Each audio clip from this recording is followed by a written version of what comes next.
लोग खाने के बाद पान खाते हैं चूना मिलाकर, वो जिंदगी भर वात के रोगी होंगे नहीं। माने चूना वो बोलते हैं सबसे बेहतरीन वातनाशक औषधि है। मेथी का दाना तो है ही, चूना उससे थोड़ा 1 डिग्री ऊपर है। मेथी दाने से चूना सबसे अच्छी वातनाशक औषधि है। चूने के बारे में भागवत जी का बहुत रिसर्च है, बहुत रिसर्च है, और वो ये कहते हैं कि ये भगवान की दी हुई प्रचंड मात्रा में अद्भुत ऐसी चीज है जो आपके वात के सब रोगों को दूर करेगी। माने घुटने दुखते हैं, कमर दुखती है, कंधा दुखता है, चूना खाइए। फिर वो कहते हैं कि इतना ही नहीं, शरीर में कैल्शियम जो है ना, कैल्शियम ये एक घटक है, माइक्रो न्यूट्रिएंट इसको कह सकते हैं अंग्रेजी में, सूक्ष्म पोषक तत्व है।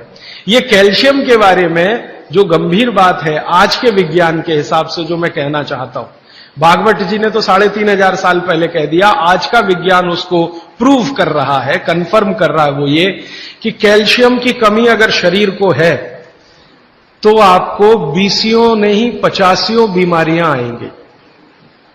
कैल्शियम की कमी अगर है शरीर को तो 50 बीमारियां आएंगी। क्या क्या आ सकता है? हर तरह का दर्द आपको होगा, हर तरह का, मांसपेशियों का दर्द, हड्डियों का दर्द, सब तरह का। हड्डियों की जितनी विकृतियां हैं वो सब कैल्शियम की कमी से आएंगे। हड्डियों के जितने रोग हैं वो सब कैल्शियम की कमी से आएंगे। फिर वो कहते हैं कि रक्त के बहुत सारे रोग कैल्शियम की कमी से आते हैं, रक्त के रोग, खून की बीमारी। फिर वो कहते हैं कि बहुत सारे कफ के रोग कैल्शियम की कमी से आते हैं। तो कैल्शियम कम नहीं होने देना चाहिए। जो विज्ञान आज का कहता है, आधुनिक विज्ञान ये कहता है कि कैल्शियम वो माइक्रो न्यूट्रिएंट है, वो सूक्ष्म पोषक तत्व है जिसके शरीर में रहने पर ही दूसरे सूक्ष्म पोषक तत्व उपयोगी होते हैं। ये 12-15 साल का रिसर्च है, एक वाक्य में मैंने खत्म कर दिया। कैल्शियम की उपस्थिति में ही बाकी सभी सूक्ष्म पोषक तत्व उपयोगी होते हैं। इसका मतलब यह है कि अगर आपको शरीर में विटामिन सी का असर देखना है तो कैल्शियम चाहिए, विटामिन ए का असर देखना है तो कैल्शियम चाहिए, विटामिन बी का असर देखना है तो कैल्शियम चाहिए, अगर विटामिन डी का असर देखना है तो भी कैल्शियम चाहिए, विटामिन के का असर देखना है तो भी कैल्शियम चाहिए, प्रोटीन अच्छे से आपके शरीर को काम में आए तो कैल्शियम चाहिए, कार्बोहाइड्रेट्स ठीक से आपके शरीर को मदद करे तो कैल्शियम चाहिए, फैट्स आपके शरीर में डिसॉल्व होते रहें और जहां जरूरत है वहां लुब्रिकेशन में मदद करते रहें तो कैल्शियम चाहिए। माने समझ लीजिए कि कैल्शियम अगर नहीं है तो शरीर में सब कुछ बीमारियां आने ही वाली है। इसलिए कैल्शियम की उपलब्धता शरीर को होनी ही चाहिए। अब इसके बारे में भागवत जी कहते हैं, आधुनिक विज्ञान ने अभी प्रूव किया, भागवत जी पहले ही कह गए कि हमारे शरीर की 40 वर्ष की उम्र तक, 40 से 45 वर्ष की उम्र तक जो कुछ भी हम खा रहे हैं इसी में से हमको कैल्शियम मिलता रहता है। सबसे ज्यादा कैल्शियम आप जानते हैं दूध में है, दूध।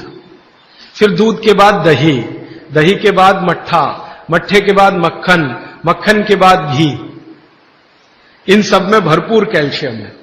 फिर आपने खाया संतरा, मौसम्मी, नारंगी, अंगूर, द्राक्ष, जो भी खट्टे फल, आम वगैरह वगैरह, सब में कैल्शियम भरपूर मात्रा में है।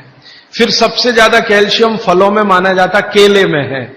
केला भरपूर खाना चाहिए क्योंकि कैल्शियम का सबसे बड़ा भंडार है और आसानी से हजम होता है। तो ऐसे जो फल हैं इनका जो कैल्शियम है ये 40-45 साल तक हमें आसानी से मिलता रहता है, क्योंकि शरीर की जो बायोकेमिस्ट्री है 40-45 साल तक एकदम दुरुस्त और तंदुरुस्त रहती है। जठर अग्नि भी तीव्र रहती है, बाकी सब फंक्शन ठीक है। लेकिन जैसे ही 45 की उम्र खत्म होती है, माताओं को यह बात विशेष रूप से कह रहा हूं, बहनों को, माताओं को, जैसे ही आपकी 45 की उम्र पूरी होती है और आपका मेंसेस साइकिल बंद होता है, मासिक धर्म आपका बंद होता है, उसी समय आपको कैल्शियम हजम होना कम होना शुरू होता है।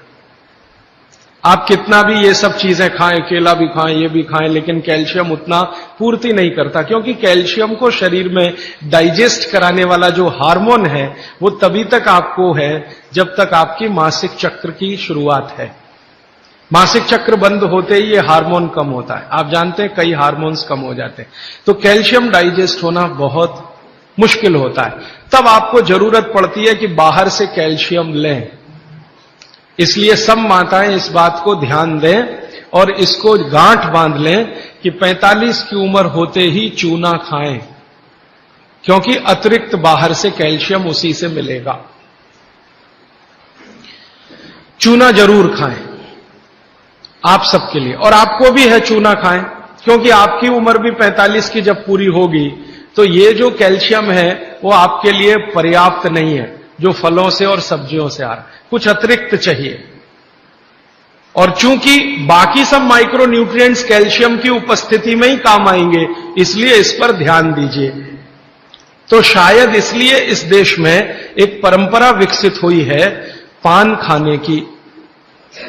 ये पान खाने की परंपरा बहुत वैज्ञानिक है, बहुत ही वैज्ञानिक। जिसने भी शुरू की वो बागभट्ट का पक्का चेला रहा होगा, बहुत समझकर उसने ये शुरू की। और ये अद्भुत है। अद्भुत मैं इसलिए कह रहा हूं कि भारत की सब जातियों में उत्तर से दक्षिण, पूरब से पश्चिम ये परंपरा है। कहीं भी चले जाओ, आप सिक्किम में चले जाओ, अरुणाचल में चले जाओ, वो भी पान खाते हैं।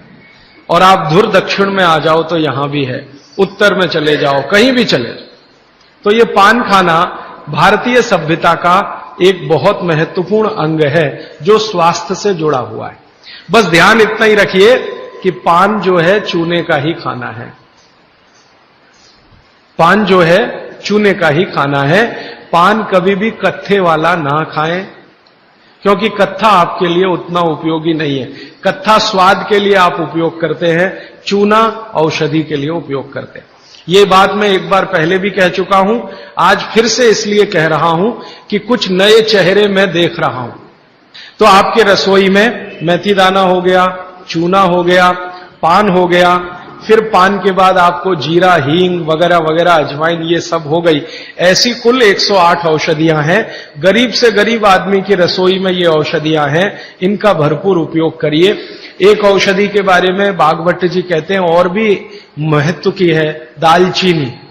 दालचीनी के बारे में बागभट्ट जी कह रहे हैं कि वायु के जितने भी प्रकोप हैं, जैसे दमा, अस्थमा, ये वायु की बीमारियां, अस्थमा, दमा, वात की बीमारियां वायु की, तो इनको खत्म करने में या समाप्त करने में या इन बीमारियों को ठीक करने में बड़ी मदद करता है दालचीनी। और दालचीनी के बारे में बागभट्ट जी कहते हैं कि ये दमा, अस्थमा, इनको तो खत्म करेगा ही, वात के सब रोगों को खत्म करेगा, कफ के रोगों को भी खत्म करता है। कफ के रोग आप समझते हैं, खांसी है, सर्दी है, जुकाम है, मोटापा है, वजन बढ़ना, ये सब कफ के रोग हैं। तो इनमें भी दमा जैसी बीमारियों जितना असर है दमा पे, उतना ही इस पर भी है, कफ की। तो दालचीनी का भी उपयोग आप कर सकते हैं आपकी बीमारी के हिसाब से। दालचीनी आप सब जानते हैं, आसानी से आपको पहचान में भी आती है। बस उसका उपयोग करते समय ध्यान रखें कि ये ज्यादा उपयोगी है पाउडर के रूप में। कई बार मैंने देखा है भोजन बनाते समय हम दालचीनी का पत्ता डाल देते हैं या उसकी वो जो छाल जैसी है वो डाल, वो उतना उपयोग नहीं आता जितना पाउडर करके वो उपयोग में आता है। और दालचीनी के बारे में बागभट्ट जी कहते हैं कि इसको अगर उपयोग कर रहे हैं तो आप गुड़ के साथ इसको खूब घिसिए, रगड़िए, ऐसे ऐसे ऐसे ऐसे खूब अच्छे से गुड़ मिले, फिर खाइए, फिर पीछे से थोड़ा गर्म पानी पीजिए, अद्भुत परिणाम। और अगर आप शहद ले सकते हैं तो शहद के साथ तो इसका मर्दन एक शब्द उन्होंने इस्तेमाल किया, मर्दन माने घिसना, रगड़ना। तो वो कहते हैं कि खूब रगड़ करके, मर्दन करके शहद में ऐसे ऐसे ऐसे ऐसे 5-7 मिनट, फिर चाटिए और थोड़ा हल्का गुनगुना पानी पीजिए, तो आपके शरीर के कम से कम तो 50 रोग ये अकेला दालचीनी खत्म कर देगा, कम से कम 50। कफ के रोग और वात के रोग। तो ऐसी बहुत सारी चीजें अपने रसोई में है।